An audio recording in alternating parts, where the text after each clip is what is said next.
My boyfriend donated every suit I owned because I worked from home now.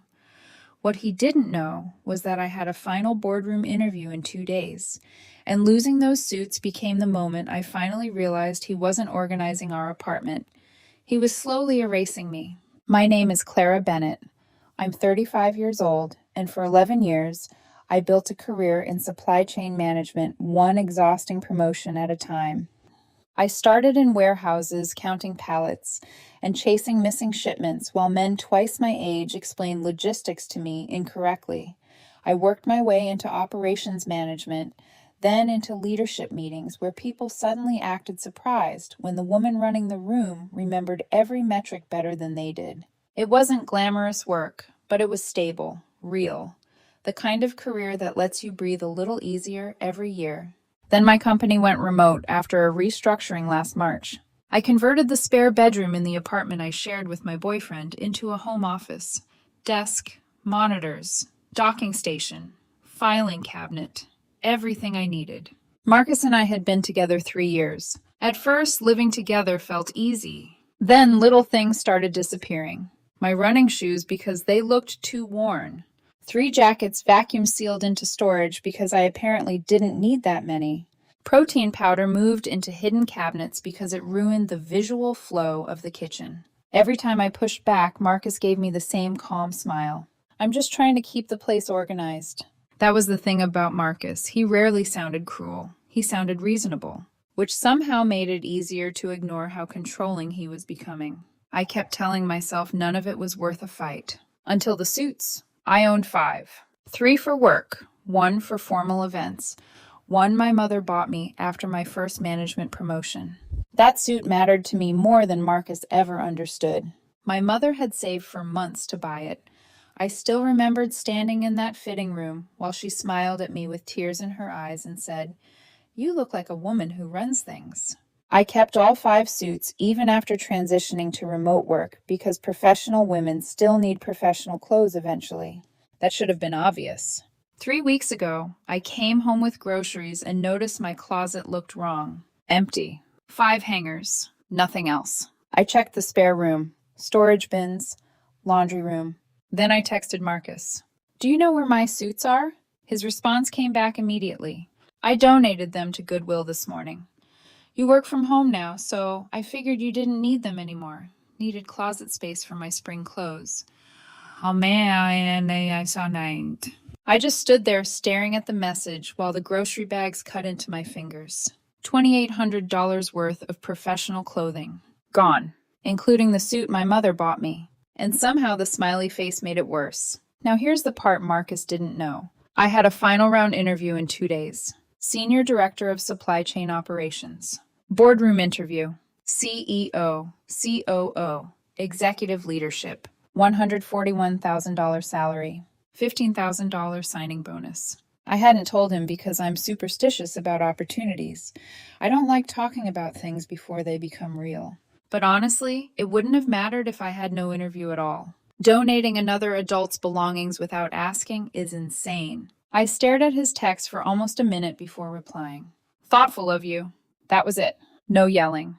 No threats. Because suddenly something inside me felt terrifyingly calm. Marcus thought he'd made closet space. What he actually did was remove the final excuse I had for staying. That night I barely slept. Marcus slept peacefully beside me while I stared at the ceiling, realizing how strange it is that someone can lie inches away from you and still feel emotionally unreachable. Around 11, I called my older sister Evelyn. "Do you still have that navy suit?" Silence. Then, "What happened?" I told her. Not the emotional version, just the facts. She didn't lecture me, didn't ask dramatic questions. She simply said, "Come get it." That kind of love feels different. Quiet. Immediate. Like someone handing you shelter before asking how hard it rained. The suit fit well enough. A little tighter than I preferred, but professional. Then Evelyn handed me heels. A blouse. Jewelry. I laughed despite myself. "Am I borrowing your whole personality?" She smiled. "Just enough to remind you who you are." Thursday morning, I drove to the interview wearing my sister's clothes while my boyfriend sat at work believing he had successfully improved the apartment. The company headquarters was all glass walls and polished floors, the kind of building designed to intimidate people before the meeting even starts. But the second I entered that boardroom, something shifted. Marcus disappeared from my mind. The empty closet disappeared. Because work had always been the one place where clarity came easily to me. At work, problems eventually had answers. People were harder. Numbers tell the truth even when people refuse to. We discussed vendor failures, inventory forecasting, operational restructuring, labor retention, cross-functional communication breakdowns. 90 minutes passed in what felt like 15. At one point, the COO asked, "What's your leadership philosophy when managing underperforming teams?" I answered instantly, "People perform better when expectations are clear, ownership is mutual, and respect is non-negotiable." The second the words left my mouth, something twisted painfully inside me. Because I had built those standards professionally, while tolerating the complete opposite personally. Funny how intelligent women can negotiate multi-million-dollar operational systems while still negotiating against their own unhappiness at home. Friday afternoon, I got the offer while sitting in my car outside Walgreens. $141,000 base salary. Signing bonus. Benefits. Official start date in 4 weeks. I thanked them so many times I sounded ridiculous. Then I hung up and just sat there with both hands gripping the steering wheel. I sat there gripping the steering wheel for almost a full minute, realizing my entire life had quietly changed while I was parked outside a Walgreens. The first thing I realized was that I didn't want to call Marcus, and that hurt more than the offer itself. I drove home, cooked dinner, smiled through small talk, and said nothing. Not because I was being manipulative, because I was already emotionally gone. The physical leaving just hadn't caught up yet. The next week, I started apartment hunting in secret. Budget spreadsheets while Marcus showered. Commute calculations while he watched television beside me. Lease applications while he slept. I found a small one-bedroom 15 minutes from my new office. Nothing glamorous. Tiny kitchen, old carpet, weak lighting. But it was mine. The leasing agent asked if I was moving alone. I said yes. She nodded in that quiet way older women sometimes do when they already understand more than they ask. Then Marcus made the mistake that confirmed everything. I came home Tuesday evening and discovered my grooming kit missing from the bathroom. "Marcus? Yeah? Where's my grooming kit?" "Oh, I tossed it." Just casually. Like he was talking about expired milk. It was old, needed room for the skincare organizer. I stared at him while something cold settled permanently inside my chest. Because by then I understood the pattern completely. Marcus genuinely believed his preferences outranked my ownership. That was the relationship, not the suits. The mindset underneath them. Thursday night, he casually suggested turning my office into a reading nook. "You work from a laptop anyway." I almost laughed. 2 monitors, filing systems, equipment everywhere. And he still looked confused when I explained I couldn't run my career from the kitchen table.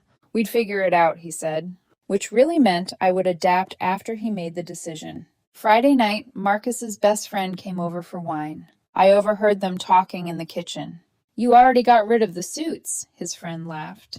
Marcus laughed too. "She doesn't need half the stuff she keeps." Then his friend asked, "What's next?"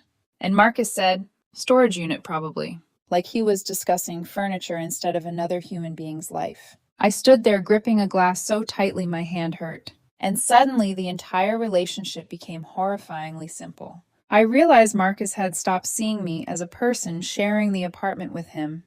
I'd slowly become another thing he was trying to reorganize. Sunday morning, Marcus left for brunch with his mother. The second the door closed, I called Evelyn. "We're doing this." She arrived with her husband in a rented moving van. We packed quickly. Desk, monitors, documents, clothes, work equipment, everything that still felt like me. By noon, the apartment looked strange, not empty, just edited. Like someone had erased my outline from the rooms. I left the couch, the dining table, shared decor, anything ambiguous. I didn't want revenge. I wanted distance. Before leaving, I wrote a note. "I accepted a new job. I moved out. The apartment is yours. I'll cover my share through the end of the month. I wish you well." That was all. No emotional essay. No accusations. When people truly understand your pain, explanations aren't necessary. And when they don't, explanations rarely help. By 2:30, I was sitting on the floor of my new apartment eating a gas station turkey sandwich surrounded by boxes. Then my phone started exploding. Marcus. Again. Again. Again. What do you mean you moved out? What new job? Are you serious right now? Then finally, how am I supposed to afford this place alone? And there it was. The real panic. Not heartbreak. Logistics. Math. The sudden realization that the person making his life easier was gone. I responded once. I'll cover my portion through the end of the month. After that, you'll need to coordinate directly with the landlord. The voicemail started immediately after. First anger, then apology, then bargaining, then panic again. One voicemail said, I can't believe you'd end 3 years over something this small. Small. That word stayed with me, because women are constantly taught that the slow erosion of their autonomy is small right up until they finally leave. Then suddenly everyone acts shocked. Marcus eventually apologized for the suits, promised counseling, promised change, promised he understood now. But by then it was too late, because trust doesn't usually collapse in one dramatic moment. It wears down quietly until promises have nowhere solid left to land. A week later, I bought new suits with part of my signing bonus. 3 from Nordstrom, 1 from a local tailor Evelyn recommended. And then I did something slightly irrational. I drove to the Goodwill where Marcus donated the originals. I knew it was ridiculous. But somehow, I found one. The Hugo Boss. Still hanging there with the dry cleaning tag attached. $14.99. I laughed, standing there in the aisle like a crazy person before buying it immediately. But I never found the one my mother bought me. That one was gone forever. And honestly, that hurt the most. Not because of money. Because certain objects stop being objects after enough life happens around them. That suit wasn't fabric. It was my mother looking at me proudly in a dressing room years ago. It was ambition, history, love. You can replace clothes. You can't replace moments. I started the new job the following Monday. Senior Director of Supply Chain Operations. My own office. A team of 12. Real windows. I wore the recovered Hugo Boss suit on my first day. Not because it was the nicest one, because it felt symbolic, like reclaiming evidence from a previous version of my life. Now my apartment is still small, still imperfect. The kitchen still barely functions. One of my plants already died. But every single thing inside that apartment exists because I chose it. My desk remains a desk. Nobody is redesigning my life while pretending it's helpful. And sometimes late at night, I still feel sad. Because losing someone can still hurt even when leaving was the right decision. Because 3 years mattered. Because loving the wrong person sincerely is still sincere love. But I also feel something else now. Safety.